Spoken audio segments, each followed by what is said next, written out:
Next Saturday at 9:15 on London Weekend Television, The Boys from Brazil. By killing this old mailman, I will be fulfilling the destiny of the Aryan race. I am a scientist. I have done my job. Did the babies all come from Brazil? The mystery surrounding The Boys from Brazil next Saturday. Next Sunday at 7:45, Callum is back. What's been a problem to us, Callum? I shouldn't have got you into this. What's the matter, son? Doesn't know how to let you kill anybody lately? I need details. I don't know. We're fighting a battle in the morning, then we're having lunch, then we're fighting another battle in the afternoon, then I'll kill him. 2 films not to miss next weekend. Jimmy Young's guest next tonight is the Home Secretary, Leon Britton. Wakey, wakey bear, rise and shine. You can't stay in bed all day. Go away, Fox. But it's a lovely morning, nice and refreshing. Isn't as refreshing as a cool, clear Fox's Glacier mint? No.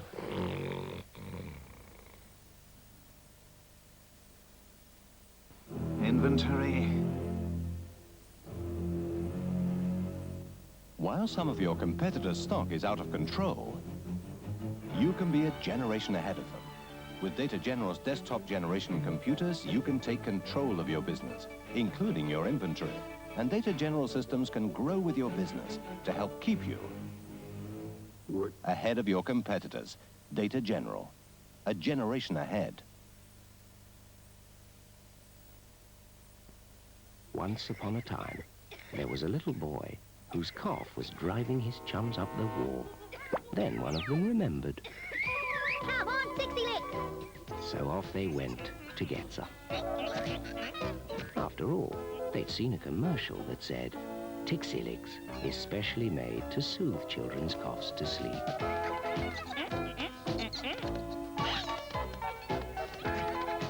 They gave the little boy a spoonful, and before you could say, available only from chemists, he was sleeping soundly, and his chums could enjoy their evening in peace. Dream, dream, dream.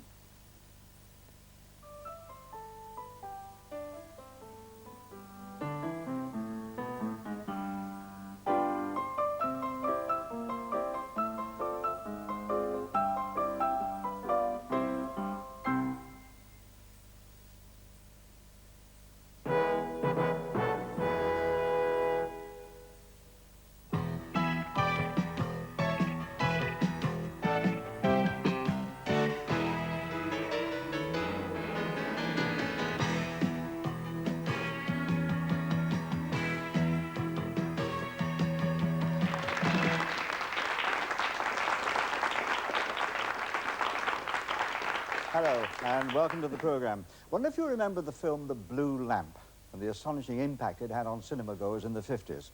If you remember, an ordinary police constable shot dead on the streets of London. Now today, 30 years on, unfortunately, no longer would that be so surprising. For instance, in 1982, 6 policemen were murdered in Britain, and the number of civilian murders is now double what it was in the late 60s, and that, in fact, is what we're talking about tonight. Is Britain becoming, or has Britain become, a more violent society? In my audience, I've got the victims of attacks, people convicted of crime, together with policemen, magistrates, and, of course, law-abiding members of the public. And my chief guest is the man who's ultimately responsible for stemming this tide of lawlessness. That's the Home Secretary, the Right Honourable Leon Britton.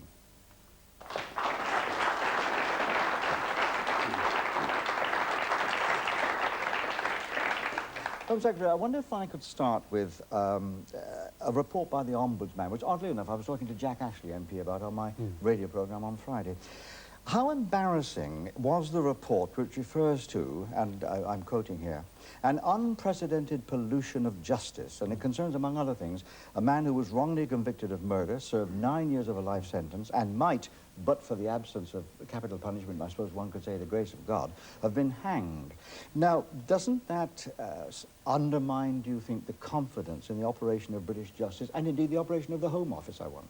Well, I think I would draw attention to the word that you yourself used, unprecedented. And what happened in this particular case, some years ago, of course, was that the evidence given by a particular forensic scientist became questioned and was no longer regarded as acceptable. And we, therefore, went through the enormous process of going through some 1,500 cases in which he'd been involved and where there were records. And as a result of that, were anxious to see if there were any cases where there had been or might be regarded as a miscarriage of justice. And after that, as I say, it all happened some years ago, the conclusions have now come. I've decided to refer 16 cases to the Court of Appeal, 16 cases which don't necessarily mean that there was a wrongful conviction, but where it's right that the Court of Appeal should look. So the conclusion that I draw is, firstly, this was a terrible thing to happen, but it was unprecedented. And secondly, in our society, when something like that does happen, immense efforts are made, as have been done, to try and put it right so far as one can. Reference was made to the delay, though, wasn't there? There was a 4-year delay in this particular case. I mean, I don't want to spend the whole programme talking about one case, as indeed you don't either. But can you see heads rolling because of this circumstance? I don't think it's a case of heads rolling, because there wasn't, it was the system in a way, and that's been changed now.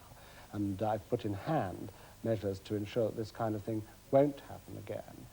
And I think it's very important that this should be so. I speak up in this matter because, of course, it was under the previous administration that all this occurred. But nonetheless, both governments, I think, would be absolutely determined to put things like that right, and that has been done. Right. Can I then move on to more general things, a matter of law and order? Now, law and order has always been traditionally a very strong plank in the Conservative election platform, hasn't it? And yet, for whatever the reason, people seem to have the opinion, the public at large seem to have the opinion, that it is merely just that. It's a nice vote winner for the Conservatives, but then when they get into office, nothing very much happens. Well, that's certainly not the case, because under my predecessor, for example, tremendous more concentration was given on the police resources. If you look back to 1978, 1979, at that period of time, police morale was very poor, we were very short of policemen, and now we've got some 10,000 more, police are properly paid, and the morale is high. On top of that, we put in hand a measure, the Police and Criminal Evidence Bill, designed to give the police the necessary powers while balancing that with protections for the citizen.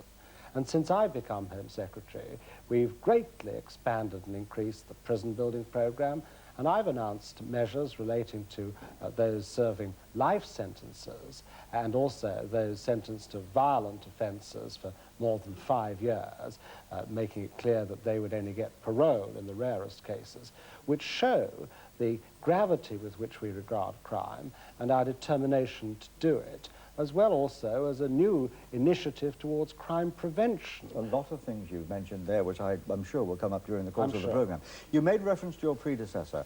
Rightly or wrongly, he was known, or had the public image of being a very liberal, a very soft man, if you like. And one gets the impression that the Conservative Party, certainly, and the public seem to want a tough Home Secretary. Do you think you're going to be that tough Home Secretary? Well, a word about my predecessor, since you mentioned him first. Oh, you mentioned him first. You took up the reference, which is fair enough. No, I think that what he did was to lay the foundation, which I'm now building on, and he was very realistic. And I think that if I try and do the same, I shall be doing very well. Now, I believe that you have got to be tough where it's necessary. I think the public are very concerned about serious crime. And that's why I announced, for example, the 20-year periods to be served for the most serious types of life sentence, and why I did what I've done with regard to parole. But at the same time, in this area, you've got to have a balance, and people understand that these are very sensitive matters affecting the liberties of the subject, and you've got to have protections for individuals against abuse of power, too. So it is a balance that you have to have, but the public expects a tough line against crime, and they'll get there. Right.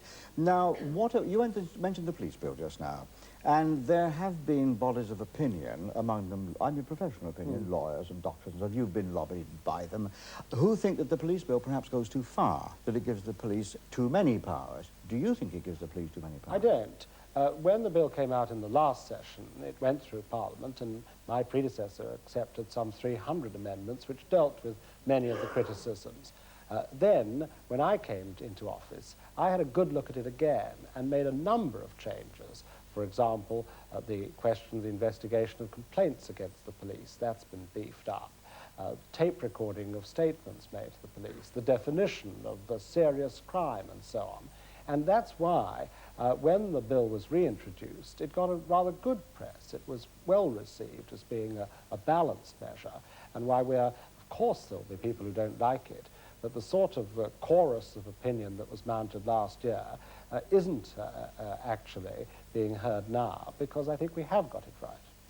There is a situation, and I stress that it is an unusual situation, in which a suspect can be detained, by magistrate's order, it's true to say, without a charge for a maximum of 96 hours, and only after 36 hours allowed access to a lawyer, to legal advice. Now, do you think that that's perhaps going too far? Well, it's certainly not going any further than the law is at the moment, you see. The difference is that at the moment there is no legal limit to the period of detention, and the court has to judge in each case. And in many cases, the courts have held that quite long periods of detention without charge have been justified. Now, what the bill does is, in fact, to say it provides a very careful series of gradations of points of time at which the matter has to come before the court, and where the court permits or does not permit, on hearing the reasons that are put forward, a limited period of detention up to that maximum that you've mentioned. So actually, as so often appears with this bill, what you're getting is a clarification rather than an extension of powers, and very often, particularly in the case of search and stop and search powers, right. Actually a safeguard that never existed. Now, at the moment, in those parts of the country and for those offences where the stop and search power is available, you can be stopped and you can be searched, and you have no safeguard. So you're saying, are you, that the people who are worried about the police bill have no need to worry whatsoever? I think that the worries are not justified, not because there never ever was any occasion to be justified, to be worried, but because we have responded to the genuine and legitimate concerns and have made so many changes, both during the passage of the bill last time and between the end of the last Parliament and its reintroduction.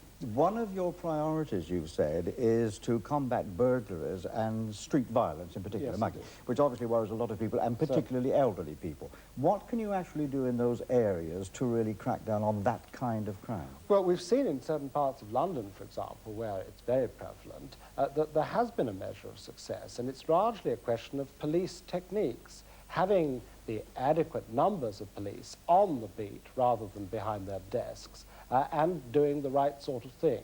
And what has been found more than anything else is that the involvement of the public is crucial to it. I talked about crime prevention, but in detection and in prevention, everybody thinking about these things today thinks that what you've got to do is to make the police and the public work together. However many extra policemen you have, they can't do all the work.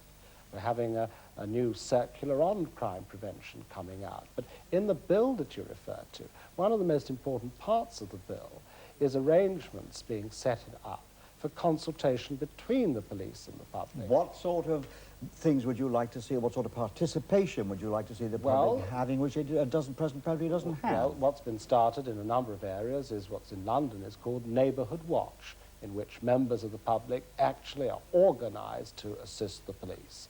That's one sort of thing. The consultative committees themselves are not meant just as a sort of talking shop and public relations exercise, but as a way of the police learning from the public what the public want, because the police are providing a service to the community just as the social services or education services. Another of your priorities is diverting minor offenders, as you describe them, away from custodial sentences. Yes. Now, what do you mean by minor offenders, and where do you want to divert them to? Well, I think that what is a minor offender will depend not only on the name of the offence, but on the person and his background and what he's done before.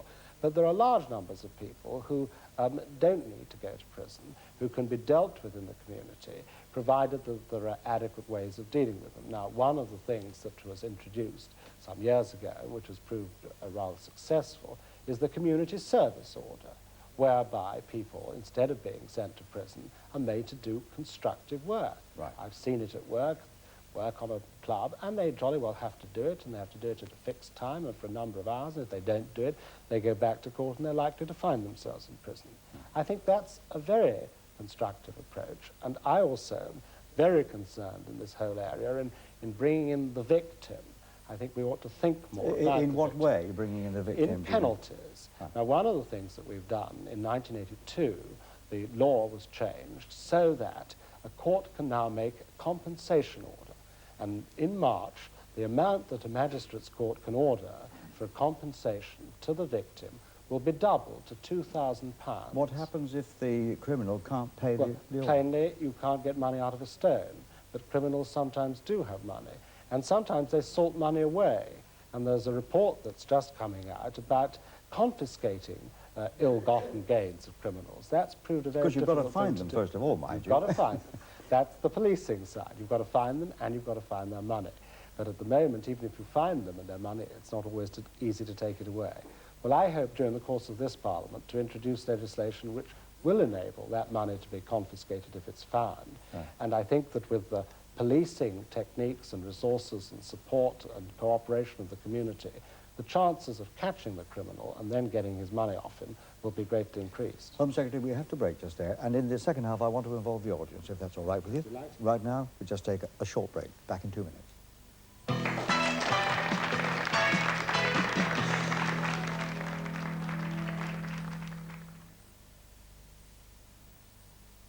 The man on the right has asked for a test drive in one of the new 84 Metros. But what he doesn't know is the driver is Tony Pong, and he races Metros for a living. Now just watch as Tony demonstrates a couple of the improvements to this year's model. New low-profile TD tyres and wheels for better cornering. A new steering position for a more relaxing, comfortable drive. So, now he's been taken for a spin, what's he think of it? Well, how do you like the new Metro? I don't believe it. The new 84 Metros. Driving is believing. The last year has been an exhausting one for Thomson Holidays. We've checked the bedrooms in Benidorm, the plumbing in Poros, the fish in Sardinia. We've tried the local transport in Egypt, the swimming in Sorrento, the views in Jamaica. At Thomson Holidays, we check every facility. In every place we go. And as we go to more places than anyone, you should find something that suits you. Thomson Holidays. You don't have to hope for the best. Can you find a car that cleans itself, never in a month of Sundays? Will Dad ever fix that sloping shelf, never in a month of Sundays? Will Joey ever learn to speak? Will Susie finish by next week? And when it comes to gravy, what could beat Bisto in a month of Sundays? 'Cause Bisto brown season thickens all in one. Without it, Sunday lunch just isn't done. You'll never put the R in gravy without Bisto. No, never, never, never in a month of Sundays. Of Sundays, you can't beat Bisto in a never in a month of Sundays. Mrs. Bell's nice old cottage has two problems. The first is pretty windows that are drafty. Everest asked if they could help. In just one working day, Everest craftsmen fitted secondary windows inside all the original windows. No mess, no fuss, and no drafts. The second problem is some very noisy neighbours. Face him over, Jim! Now listen carefully. That's Everest soundproofing for you. You only fit double glazing once, so fit the best. Ooh, Everest.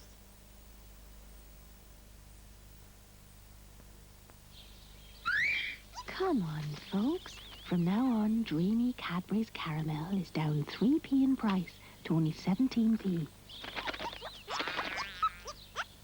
So now you can all afford to take it easy. Cadbury's Caramel, now only 17p.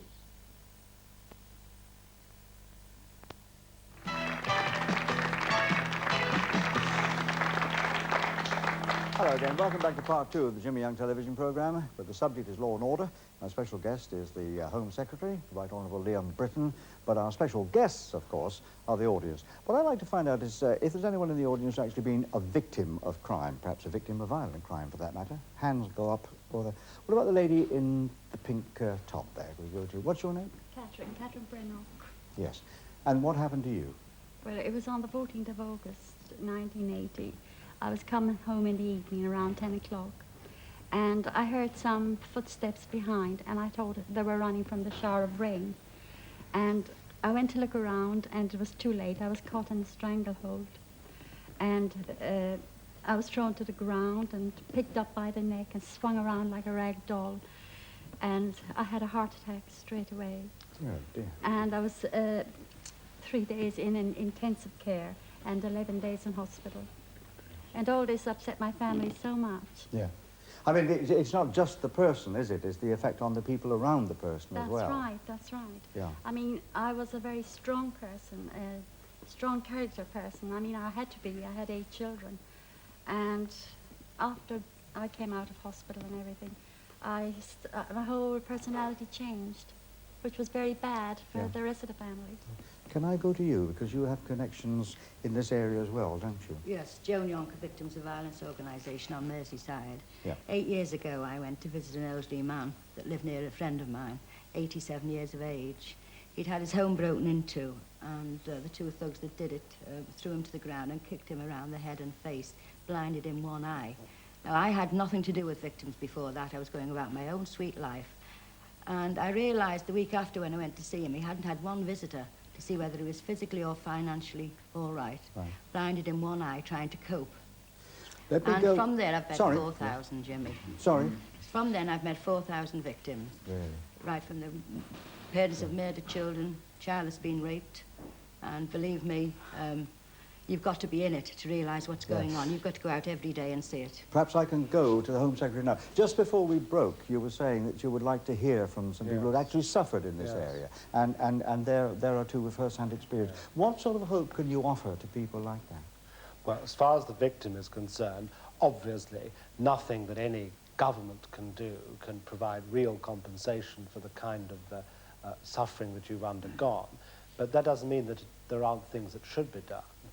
Firstly, I think a lot of people, depends on family circumstances, need help at the moment that the terrible thing that's happened to them happens. And there are things that can be done.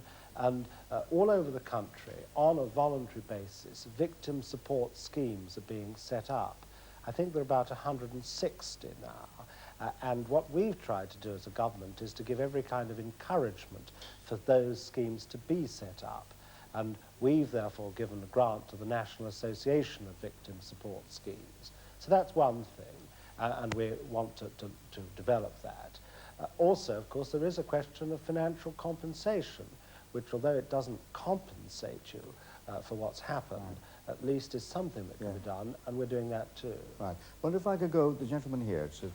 I had 9 years, Jim, on the Tyneside, the Newcastle and the Northumberland Police Authority, and what I've heard up to now tonight absolutely appalls me. But what I am interested in, what sort of positive deterrence could the Home Secretary say might be considered to stop these crimes of violence, and all right, to stop the incidents, the rising incidents of murder? Well, what sort of deterrence are you thinking? Well, okay, if we look at hanging, it's a filthy, diabolical means of effecting legal retribution. But take the family, all right, of a young copper, a lad at 28. He finds himself looking down the 2 barrels of a double-barreled shotgun. He's apprehending some villain. He knows that there's nothing to stop that villain blowing his head off. And what will happen to that villain? Literally nothing. The villain knows to get away, if he's convicted, all that will happen to him, he'll spend, say, 15 years in one of His Majesty's prisons. Now, do you not think there is a case for reconsidering the reintroduction of capital punishment? I have to say, I have to cut you off there and say that you'll have heard the conversation I was having with the Home Secretary at the beginning of this programme, and I'm not taking a side in it one way or another, but we would have had a situation where an innocent man would actually have been hanged in that. I mean, I don't know if you'd like to come in on that. Well, as far as capital punishment is concerned, Parliament has had to express its view. It's not something that you can put the whips on. You can't expect people to vote according to a party vote on that. And Parliament voted against doing that. As it happened, I personally was in favour of the reintroduction of capital punishment for at least one category of murder. But Parliament voted, and it voted quite clearly, and there it is. So I had to consider what you do in that situation, and I very much took your point, particularly about the policeman. And I think there's a lot of uncertainty about what life sentence means. And that's why, last October at Blackpool, I made it quite clear that for 5 categories of people who committed murder, including those who murdered policemen, those who committed that crime could expect to serve 20 years in prison. And I think that that indicated to society just how seriously we did treat this. Can I just get this absolutely straight? This gentleman was talking about a victim looking down the barrels of a double-barrel shotgun, and I know that you are in favour of, what, a minimum of 20 years? Is that for that time? Life sentence is the penalty that has to be imposed by the court for murder. What that means is up to the Home Secretary of the day. But is it enough, sir? Well, isn't it enough? The question is, what is enough? If you aren't going to actually execute somebody, those people, there are some people who are never going to be let out at all. That is the point. But it will vary, because murder can cover a multitude of things. But the worst cases of murder, what I have said is that there will be a minimum of 20 years. But that is a minimum, and they won't be let out even after that period unless I'm satisfied that they are safe. Let me turn to, well, a related subject, actually. We've got someone here from the Police Federation, I think, and you're there. What about, we've talked about the arming of criminals. What about the arming of police? Well, obviously the police service don't want that. It's no way to go forward, and we've never had it, we don't want it. Arms are available, but that's not our policy. We do not want to see that carried through. While I've still got you on camera, can I ask you what the police view is of the police bill, which I was talking to the Home Secretary. Now, he was talking about morale of the police being very much higher now than it was when they came into office and so on. What's your view of that? The police bill basically will not do anything for the serving police officer. Why is that? There are so many conditions attached that the police officer is going to be more desk-bound than he was before.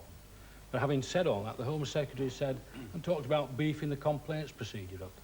There is no justice for a police officer in the complaints procedure. What about the complaint from the public that the police monitor their own complaints and that that's wrong? So do many other people, and I can assure anybody that police complaints are dealt with, and police officers do not like being on the end of an investigation. Public would say they've only got your word for that, of course. Well, that's unfortunate, but I can also point to many instances where police officers have been severely dealt with and are severely dealt with. Fair enough. Lady in the front row's got her hand up, and I don't know why.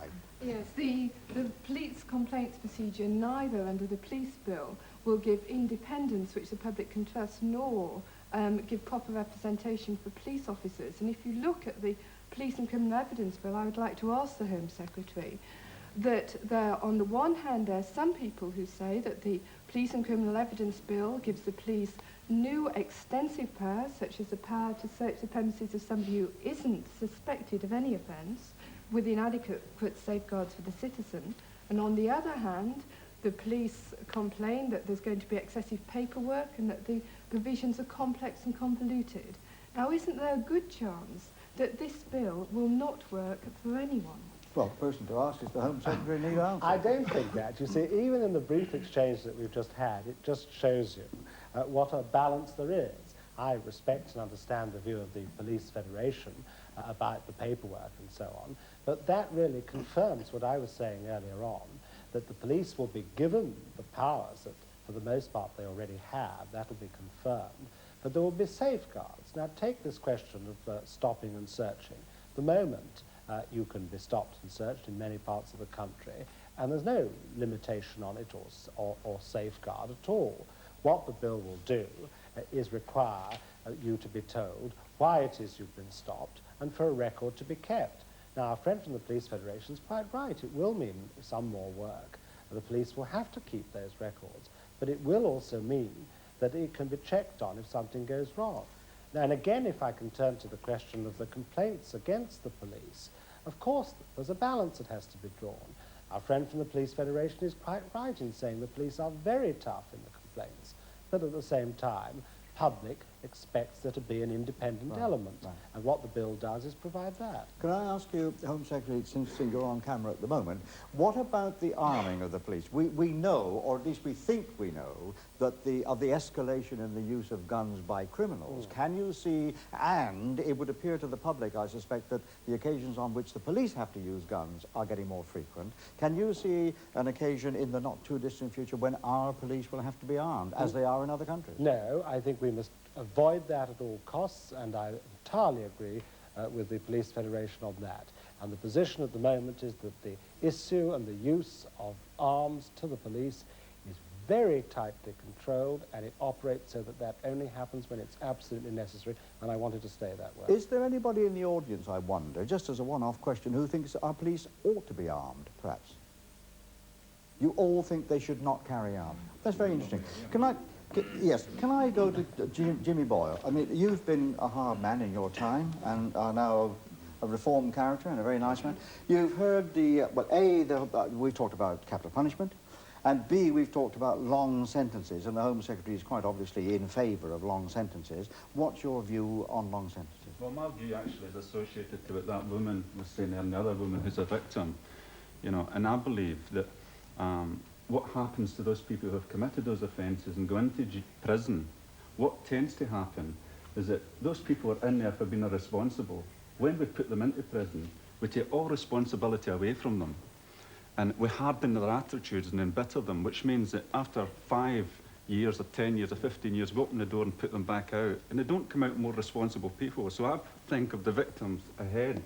You know, and when I'm working in the community with people at the moment in disadvantaged areas, who, by the way, where most people who are affected by crime, one way or another, come from. And I feel that somehow we've got to get some sanity into this whole policy. What we are saying to people is, right, you're barred from the community for so many years, but what we do want to see is that people come back better prepared to be responsible. But in what way? What sort of things, I'll come over there in a minute, what sort of things do you want to see happening, and which you may be doing, and I think you are doing, which you think ought to be the way things are conducted? Well, I think that basically, you know, coming back to what you said, the police, we can't leave it to the police. It's the community who've got to involve themselves in these problems. It's not just making patchwork approaches to these problems. We've got to involve the community, which means the people. We have then got to be very clear in our approach to the people who be put into prison and say that you come back to us, but you've got to come back to us more responsible, which means giving prison officers more training, because you can't put somebody in a job who's been knocked redundant from a shut factory down the road, and 6 weeks later he's in there locking up doors. He does not have the skills to deal with the rather complex problems of management and everything else. There's lots of... The reason I'm saying to you is that when you put people into those prisons, if you take all responsibility away from them while they're in there and take them away from all the good influences, the common denominator from the people in there is crime. There's lots of hands up. Before I come to a person in prison, we take the responsibility away from them. Are you trying to tell me that before they committed the crime, they were responsible people? I'm saying if they were responsible, they would not have committed a crime. I'm saying to you, they're not responsible. That's why they're put in there. What we're then saying is that once they're in there, to make sure that they're going to be properly prepared for coming back into the street to be responsible. Hold on, come back to you later. I want to go to the lady over there who is Anne West, aren't you? Yes, and I don't want to distress you. I know you're the mother of a victim of a particularly horrific crime, but I would like you to tell us about your feelings, if you will. Yes, I'd like to speak to the Home Secretary. Now, my little girl was Leslie Ann Downey, who was a victim of the Moors murderers, who Mr. Jimmy Boyle is acquainted with, I'm sure. I want assurance that she will never come out, because I am serving my life sentence. From the day they took my little girl's life, I've been serving life sentence, and I will never, ever, until they put me underground, have a parole. And no way should that woman or man ever, ever be paroled. And I think there's thousands and millions of people backing me and have asked me to come on this programme to get through to Sir with my question. She should never come out, that woman, for whatever Lord Longford and his wife or Jimmy and his lady wife think. I was the mother of that little innocent child who suffered torture, not just a strangulation. Sexual torture, Yes, Jimmy. and don't distress yourself too much. Sexual torture. Can I ask the Home Secretary for I know. Home Secretary, what can you say to, you know, what can you say? In one sense, there's nothing that any of us can say to the mother of a victim of that kind, except that our heart goes out to you. But as far as the particular question is concerned, you'll know that neither my predecessor nor I have taken the action that you don't want taken. I'm not allowed to give an answer to a question like that in a program of this kind, because I'm, by law, required to look at each case as it comes. But all I can tell you is that everybody, millions of people, and I, have heard everything that you've had to say, and no Home Secretary has so far taken the action that you don't want to take. Home Secretary, can I, just moving away from Anne, and it's very distressing. For me as well, actually. Can I just ask you, Jimmy was talking about in the terms of long sentences, it's no good just shutting people up and doing nothing with them. Do you think that anything can be done for a person who is serving 20 or 25 years? Ought he to be doing something when he is in prison, which is going to make himself a fitter person for society when he comes out? If possible, yes, certainly. Because obviously, with the rarest of exceptions, even the most long-term prisoner is going to come out. And I've said quite publicly, and not in any way embarrassed at it, that we send people to prison as a punishment and not for a punishment. Now, in our prisons today, conditions are in many cases extremely uncomfortable because there's massive overcrowding. And before you can begin to talk about a more rehabilitative regime or anything like that, you've simply got to reduce the very unsatisfactory conditions in our prisons today. And if I may say so, they're as unsatisfactory for those who work in the prisons as they are for those who are sentenced in the prisons. And we have got to do something about that, and I think it's a disgrace that we haven't up to now. Right. But we are now, and we are building prisons on a massive scale, which will enable conditions inside those prisons to be rather more civilized than they have been up to now, without being in any way anything other than perfectly Spartan and not in any sense luxurious, but maintaining minimum standards. Something I know that you want to talk about, and I'm sure our audience would like to talk about, you want the police to move into a better relation situation with ethnic minorities. Now, I've got two people here I know would like, I'll come to you in just a second. Gentleman in the back row. I find this program being one-sided in many ways. You're talking about the victims of the criminals, but what about the black people who are the victims of the system and the same police? And the same bill that you're bringing out, most of it, the black people will bear the brunt of it. Talking about stop and search, there's from a survey here that in '83, of 1 million people who were stop and search, there was only 8% arrested. So it's neither here nor there. Can I just, before we go back to the Home Secretary, can I just go to this gentleman here? I think it's like... Home Secretary, you have said that you consider the present police and criminal evidence bill satisfactory. Isn't it true that not only have you had objections to it from the police, you've also had it from lawyers, doctors, journalists, the ministers of religion? I wonder, one, what conclusion do you draw from that? Incidentally, I should say that a number of these bodies have got concessions on their objections. The black community haven't. Can I just finish that? Because there's something more, Jimmy. What conclusion do you draw from that, one? And two, you said to Jimmy when you were speaking that you were satisfied that the stop and search powers as existed now in the new bill would be sufficient. I think you will agree that they were abused previously. What guarantee can you give us, or how are you going to monitor the new implementation of these powers to see that they work properly? Right, let's go to the Home Secretary. Could you also, while we're with you, perhaps, deal with the fact that I think you would like to see ethnic minorities, more ethnic minority people in the police force itself? Well, perhaps I'll just deal quickly with the police and criminal evidence bill aspect of it and then come on to that question. Right. On the police and criminal evidence bill, many changes were made, and you're quite right. A lot of the people who made protests last year haven't been doing so this year. Or the volume of their objections is much diminished because we've listened. It's been as simple as that. But you can't satisfy everyone in every respect. But if there's no doubt at all that if you're talking about the doctors and the lawyers, we are not getting this year the sort of protest that we got last year.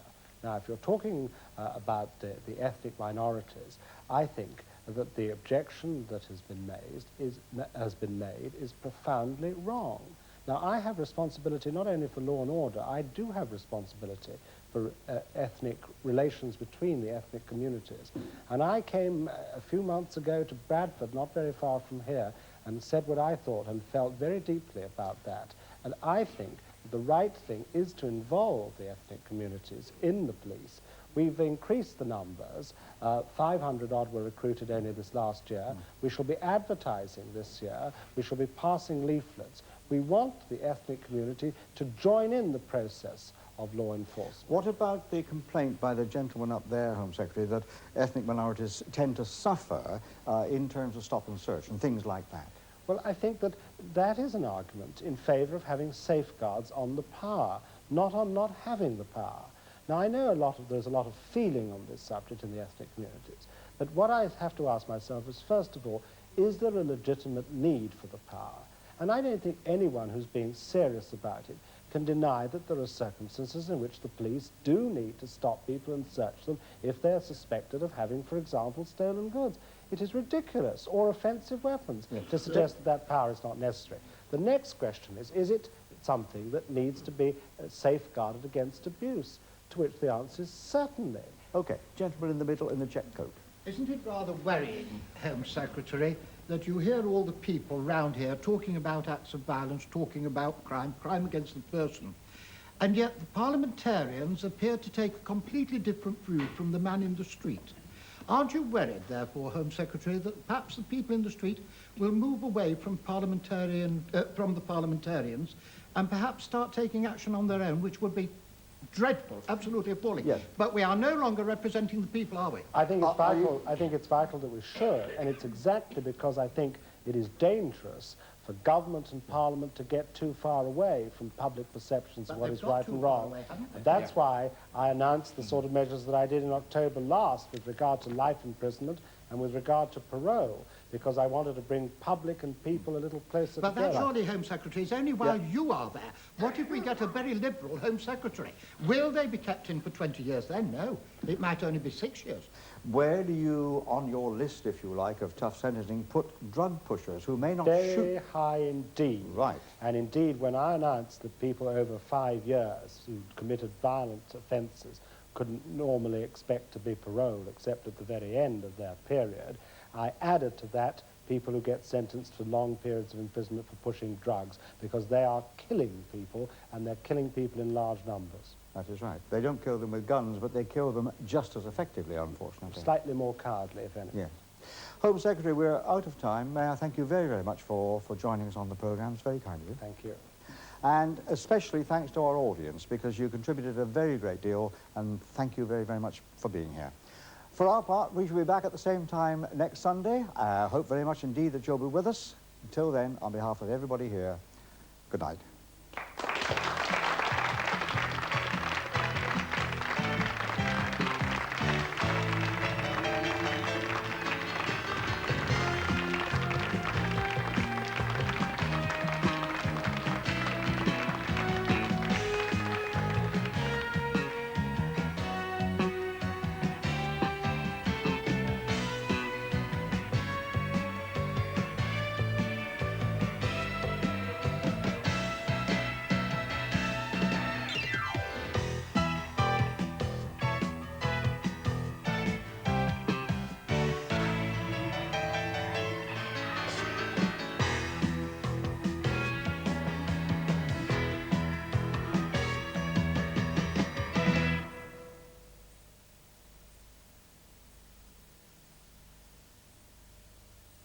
In a moment, Robert Vaughan and Nari Dawn Porter star in The Protectors.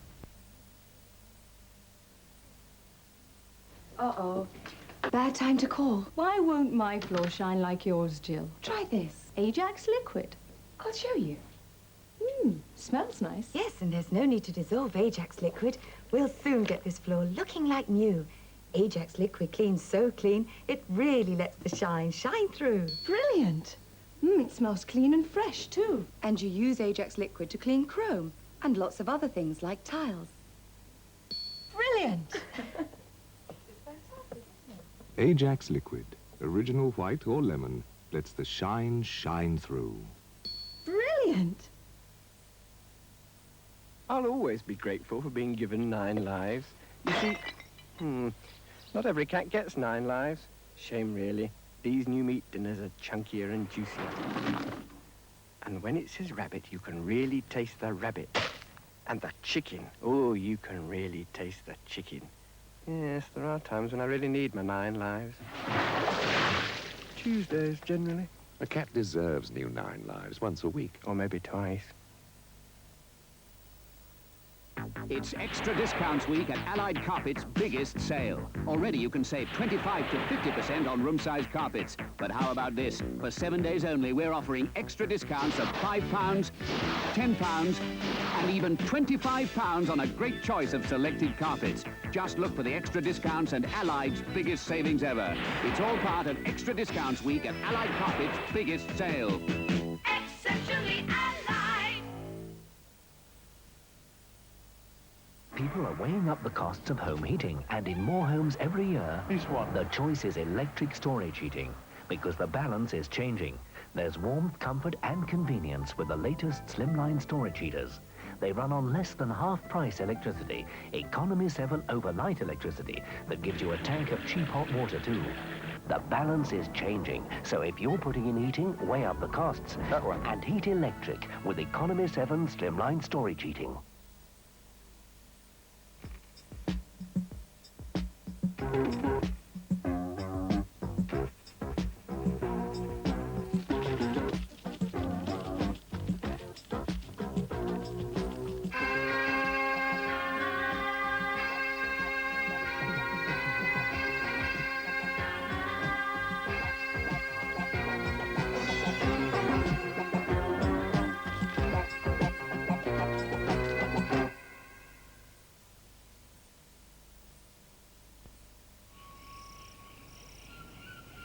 Have you heard the appetizing news from Vesta?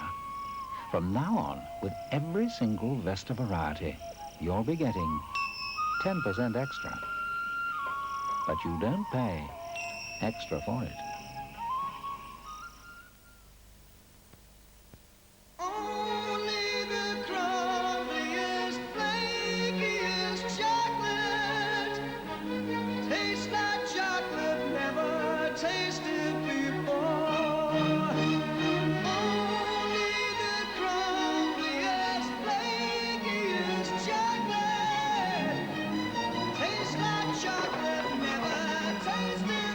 Cadbury's Flake, the crumbliest, flakiest milk chocolate in the world.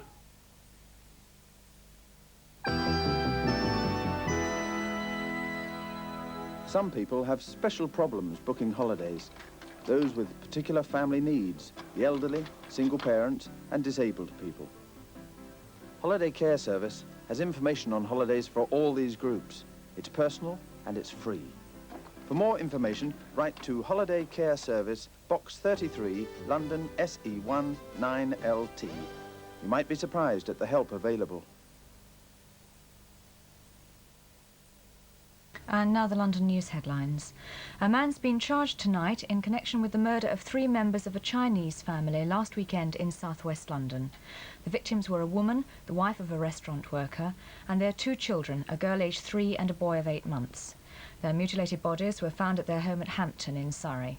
Adrian Shuke-Ng, a mortgage broker, will appear at Richmond Court tomorrow.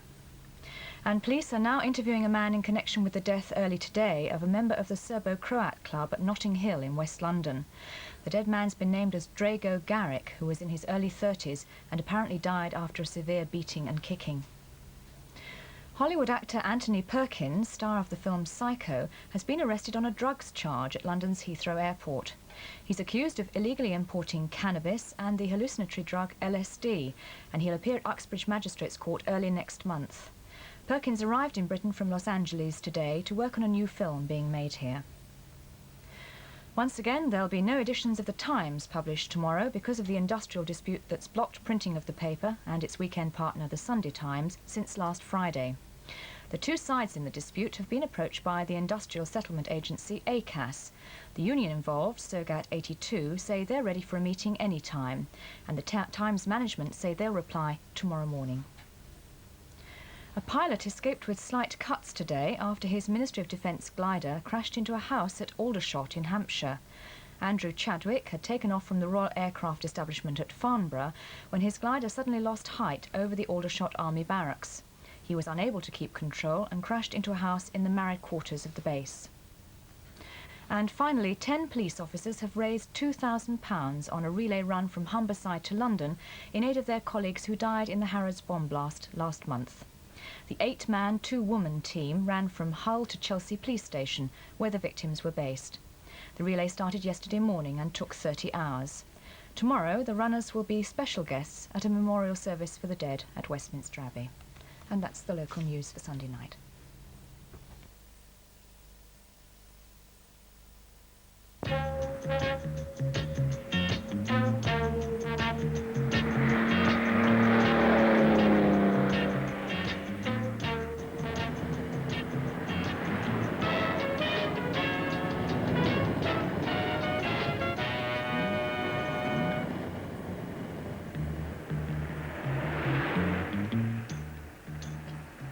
How many, sir?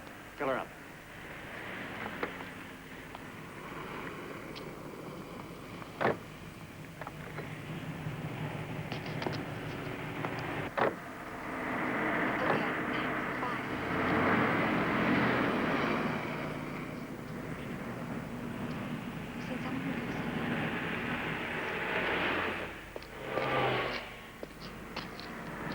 Car wash, sir? No, just fill up the tires. 2628? 3622.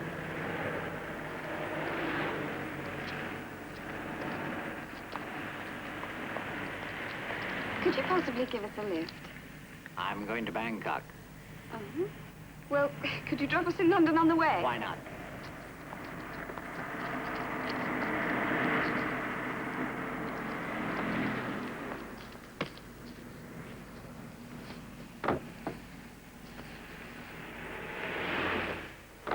Are you here for business or pleasure? Well, a little bit of both. How about you? Me? Strictly for business, Mr. Rowe.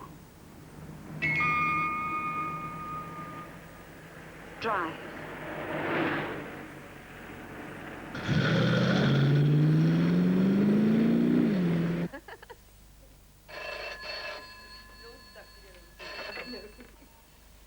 Mr. Rowe's residence? For you, madame. Thank you, Contessa di Contini. St. Mary's Hospital? Yes, I'll hold on. What is it? It's the casualty department of St. Mary's Hospital. Yes. Yes, I know him.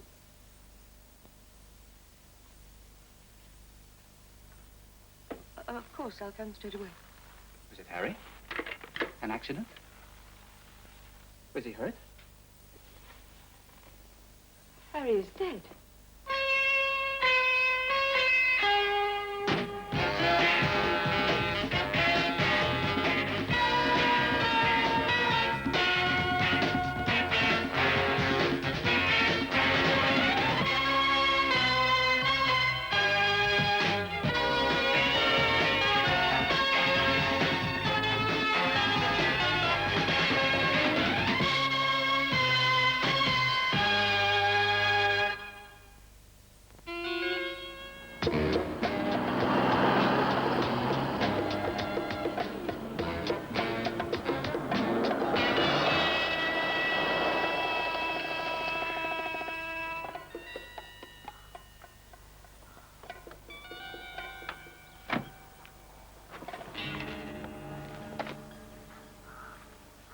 Special delivery.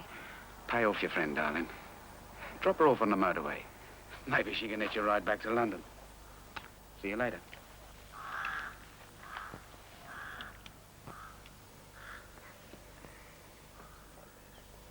Why don't you tell me what this is all about? One thing I can tell you, mate. You're going to be among friends.